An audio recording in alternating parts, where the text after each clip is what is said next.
আজ ১৬ই মে শনিবার বৌদ্ধ পূর্ণিমা উপলক্ষে সিউলের সবচেয়ে বিখ্যাত লণ্ঠন উৎসব দুংদেমনে অনুষ্ঠিত হবে। তো আপনারা যারা যারা দেখতে আগ্রহী তারা অতি শীঘ্রই ৪টার ভিতরে আপনি সিউলের দুংদেমন এরিয়াতে চলে আসেন। আপনার এই উৎসবটি ইউনেস্কো কালচারাল হেরিটেজ হিসেবেও স্বীকৃত। মূল লণ্ঠন প্যারেড শুরু হবে হিয়নজিন জিমন দুংদেমন ঘেট থেকে আর শেষ হবে জগিয়াসা টেম্পলে। অনুষ্ঠানের সময়সূচি হচ্ছে শুরু হবে বিকাল ৪টা থেকে, তারপর আপনার শেষ হবে রাত 11টা পর্যন্ত। মূলত মেন অনুষ্ঠান শুরু হবে আপনার সন্ধ্যা 9টার পর থেকে।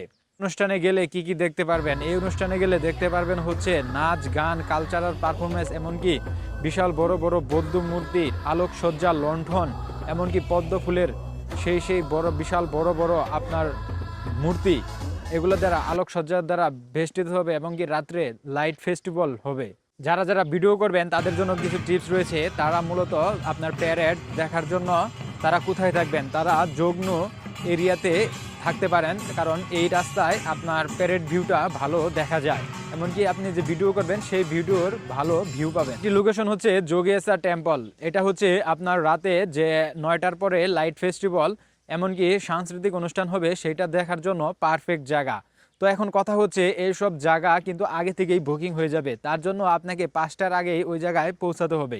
তা আপনি 5টার আগে গেলে ওই জায়গায় মোটামুটি আপনি সিট পেয়ে যাবেন, কারণ এই অনুষ্ঠান দেখার জন্য আপনার প্রচুর প্রচুর মানুষ হবে। আজকে একটি কথা শেয়ার করব, সেটা হচ্ছে আপনারা পার্সোনাল কার আজকে সাথে নিয়ে যাওয়া বিরতি রাখেন, কারণ আপনি সাবওয়ে ব্যবহার করেন, কারণ দুংদেমনের অনেক রাস্তা আজকে যজ্ঞ এলাকা বন্ধ থাকতে পারে, কারণ এই বিশাল বড় অনুষ্ঠান হলে আপনার রাস্তাগুলো সব বন্ধ করে দেয়।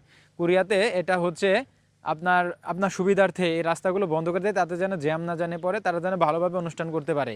এর জন্য সাবওয়ে, মেট্রো রেল এগুলা ব্যবহার করতে পারেন। আরেকটি টিপস দিব, আজকে রাত্রে মোটামুটি শীত থাকতে পারে, এর কারণে আপনি শীতের জ্যাকেটগুলা সাথে নিয়ে যেতে পারেন। আর হচ্ছে এক্সট্রা ব্যাটারি বা ট্রাইপড নিয়ে যান যারা যারা ভিডিও করবেন, এগুলোর জন্য আপনার ভিডিওর জন্য অনেক হেল্পফুল হবে, কারণ আপনার মোবাইল বা ক্যামেরা চার্জ যে কোনো সময় চলে যেতে পারে, এর জন্য এক্সট্রা পাওয়ার ব্যাংক নিয়ে যাওয়া ভালো। তো ধন্যবাদ সবাইকে, এই ইনফরমেশন দেওয়ার ছিল। সবাই চলে আসেন তাড়াতাড়ি দুংদেমন এরিয়াতে। আমিও যাচ্ছি, আপনারাও সাথে থাকেন। ধন্যবাদ সবাইকে, আল্লাহ হাফেজ।